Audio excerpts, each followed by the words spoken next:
நான் ஒருத்தரை பத்தி உங்ககிட்ட கேட்பேன். அவரை பத்தி உங்களுக்கு தெரிஞ்ச விஷயத்த சொல்லுங்க.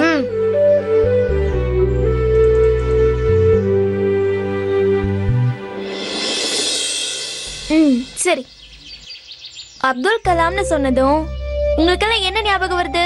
அவர் ஒரு விஞ்ஞானி. அவர் முன்னாள் குடியரசுத் தலைவர். அவர் ஒரு எளிமையான மனிதர். அப்புறம் இந்தியாவுக்காக அணுகுண்டு சோதனை செய்தார். இந்தியாவுக்காக ஏவுகணை சோதனை செய்தார். அவர் ராமேஸ்வரத்தில் பிறந்தார். அவ்வளவுதானா?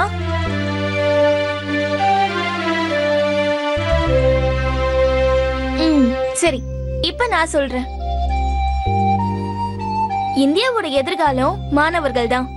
மாணவர்கள் தான் ஒரு நாட்டின் மிகப்பெரிய சக்தின்னு சொன்னாரு.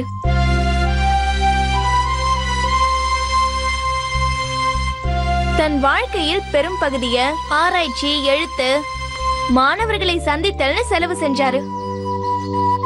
அது மட்டும் இல்ல, இந்தியாவிலே படிச்சு இந்தியாவுக்காக தன்னோட முழு திறமையும் பயன்படுத்தினாரு. அதுலயும் ரொம்ப முக்கியமான விஷயம், இன்னைக்கு எல்லாரும் ஆங்கிலத்துல தான் படிக்கணும், பெரிய ஸ்கூல்ல தான் படிக்கணும், அப்படி படிச்சாதான் நான் வாழ்க்கையில முன்னேற முடியும், பெருசா சாதிக்க முடியும் நினைச்சிட்டு இருக்காங்க. ஆனா அப்துல் கலாம் ஐயா ராமேஸ்வரத்துல சாதாரண பள்ளிக்கூடத்துல தமிழ் வழி கல்வியில தான் படிச்சாரு. போக போகதான் அவர் ஆங்கில வழி கல்விக்கு மாறினாரு. அது மட்டும் இல்ல, ஏதாவது சாதிக்கணுங்கிற விஷயத்துல அவரு ரொம்ப ஆர்வமா இருந்தாரு.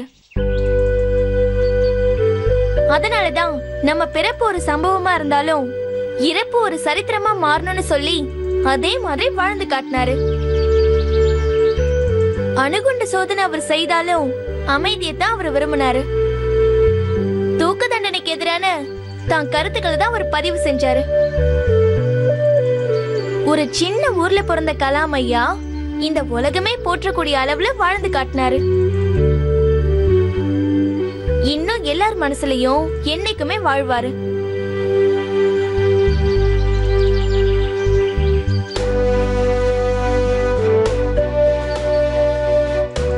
அந்த மாதிரி நீங்க எங்க பிறந்தீங்க, எங்க படிச்சீங்கங்கறதெல்லாம் முக்கியம் இல்ல. உங்க திறமைய எப்படி பயன்படுத்துறீங்கங்கிறது தான் முக்கியம். உங்களோட உழைப்பு இந்த நாட்டோட வளர்ச்சியில எந்த அளவுக்கு பங்கு பெற்று இருக்குன்றது தான் முக்கியம். அதனால உங்களுக்கு என்ன பிடிக்குமோ அதுல கவனம் செலுத்துங்க. அதுக்கு நீங்க உங்க முழு உழைப்பையும் கொடுங்க. ஒரு நாள் நீங்களும் இந்த நாடே போற்றக்கூடிய அளவுல மிகப்பெரிய ஆளா வரலாம்.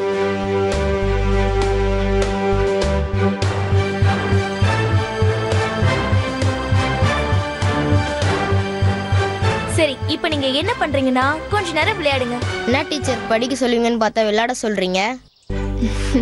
எந்த அளவுக்கு படிப்பு முக்கியமோ அதே அளவுக்கு விளையாட்டும் முக்கியம். பாரதியாரே சொல்லிருக்காரு, ஓடி விளையாடு பாப்பான்னு. அதனால போய் விளையாடுங்க. நீங்க திரும்ப வந்ததும் நீங்க விளையாடின விளையாட்டை வச்சே நான் கேள்வி கேட்பேன். என்ன கேள்வி teacher?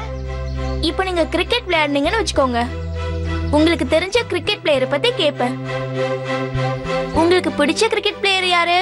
Dhoni Dhoni Dhoni Dhoni Dhoni Dhoni Dhoni Dhoni Dhoni. Very good. இதுக்கு பேர் தான் பொது அறிவு. படிப்புனா வெறும் புக்ஸ் மட்டும் இல்ல, எல்லா விஷயத்தையும் தெரிஞ்சுக்கணும். ஓகே, போய் விளையாடுங்க. என்ன விளையாட்டு டீச்சர்? கிரிக்கெட் பத்தி தானே பேசிட்டு இருந்தோம், கிரிக்கெட்டே போய் விளையாடுங்க.